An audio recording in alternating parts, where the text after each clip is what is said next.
Alors bonjour à tous, j'ai enregistré cette présentation depuis le Zimbabwe où je suis actuellement à Harare, la capitale, dans le cadre d'un projet de recherche. Donc la courte présentation qui va suivre, elle explique un projet en architecture et ingénierie biomimétique qui va m'amener à faire le tour du monde pendant une année. Donc j'ai monté cette étude il y a à peu près un an et elle est entre autres soutenue par Nobatech. Alors avant d'entrer dans le cœur du sujet, je vais rapidement me présenter.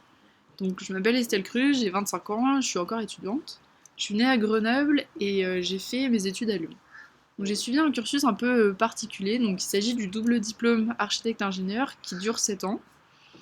Et c'est un cursus aménagé entre les deux écoles, l'école centrale de Lyon et l'école d'architecture. Donc j'ai déjà été diplômée architecte et il me reste plus qu'à effectuer la dernière année à l'école centrale de Lyon.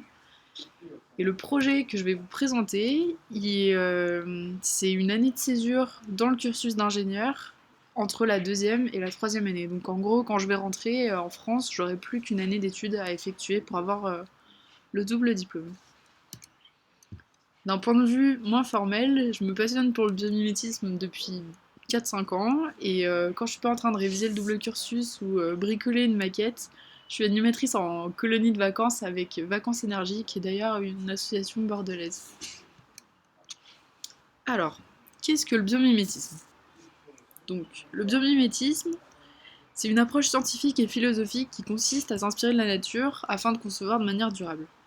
Donc, il a été baptisé comme tel par Janine Benyus en 1997 et c'est suite à la publication de son ouvrage Biomimétisme quand la nature inspire des innovations durables.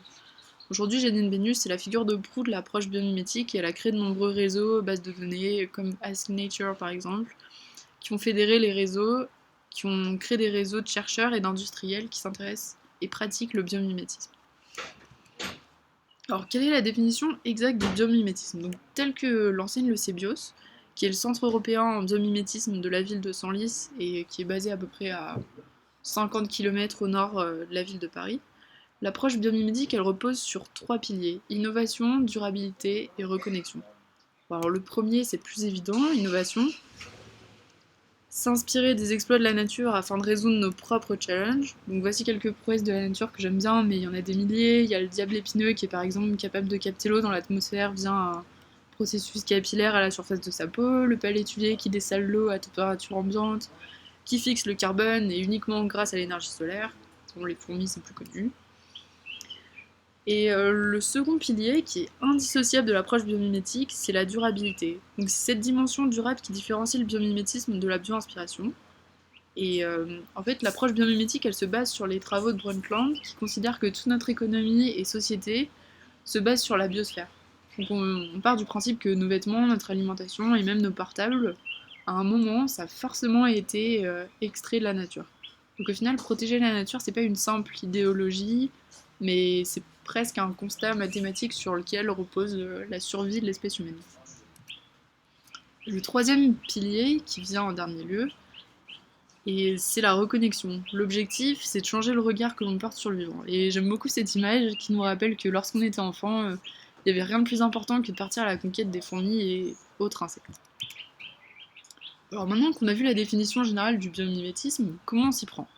Donc il y a deux approches possibles. La première et la plus courante, c'est l'approche problem-based. Donc on a un problème technologique et on va chercher dans la nature des solutions. Et la seconde approche, qui est moins pratiquée, c'est le processus inverse. On trouve une propriété du vivant et on cherche alors une application technologique. Alors, il existe après trois niveaux d'inspiration. Le premier, c'est la forme, où on va s'intéresser au design de la nature. Le second niveau s'intéresse au processus de fabrication. Et le troisième niveau d'inspiration, c'est le fonctionnement des écosystèmes avec l'analyse des flux, des échanges, des relations.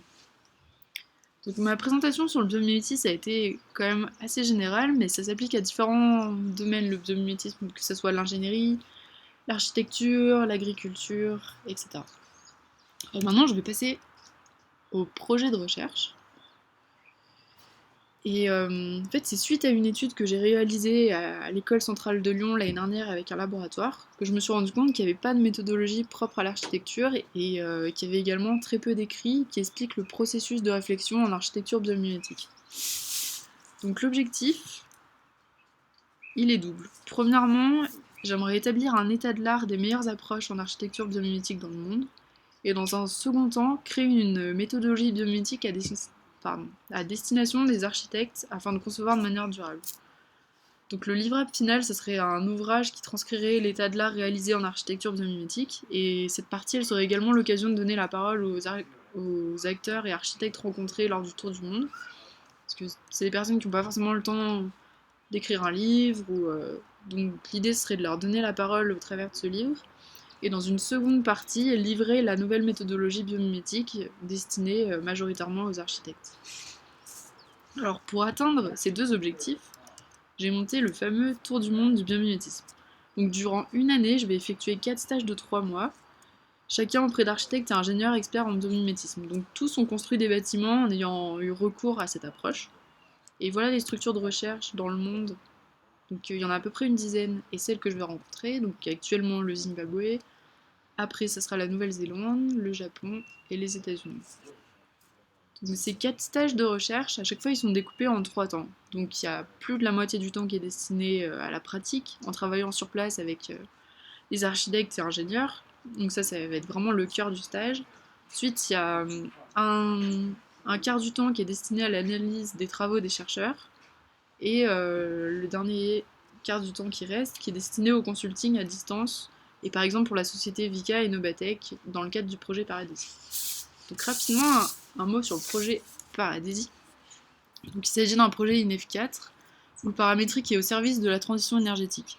Donc là, dans le cadre du biomimétisme, l'idée c'est que le paramétrique permettra de modéliser des formes complexes du vivant énergétiquement performantes. Donc ma mission serait de faire le pont entre le vivant et les enveloppes énergétiquement performantes via le paramétrique. Donc voilà concernant le projet. Donc je suis partie il y a 3 semaines maintenant, avec 9 kilos de sac à dos pour un an. Et rapidement, je vais un peu vous présenter les 4 stages. Donc le premier, c'est auprès de l'architecte Mike Pierce au Zimbabwe. Donc il a conçu l'Eastgate Building, c'est un bâtiment qui est naturellement ventilé et qui s'inspire du système de ventilation des termitières. Alors actuellement, on travaille sur un concours d'édifices publics naturellement ventilés, totalement autonomes en électricité et en eau. Et ce qui est un sacré challenge parce qu'il pleut que 2 fois par mois. Qu'est-ce que je dis? Non, il pleut que 2 mois par an au Zimbabwe. La seconde période de recherche, c'est en Nouvelle-Zélande auprès de la chercheuse Peterson, qui elle travaille sur les services rendus par les écosystèmes et l'implantation des écosystèmes en ville. Le troisième stage, ce sera au Japon, auprès de l'ingénieur chercheur Satoshi Sakai. Donc là, il y a un projet qui est en cours, qui est de concevoir une toiture ventilée en s'inspirant de la canopée des forêts, mais aussi c'est basé sur un algorithme qui est lui aussi basé sur les fractales. Donc c'est un stage qui va être un peu plus technique, ce sera un stage plus orienté ingénierie et génie civil. Et la dernière période de recherche, qui est encore en négociation avec le département architecture du MIT, ce serait auprès de la chercheuse Lydia Badarna Kadri, qui est en train de développer une méthodologie en architecture biomimétique.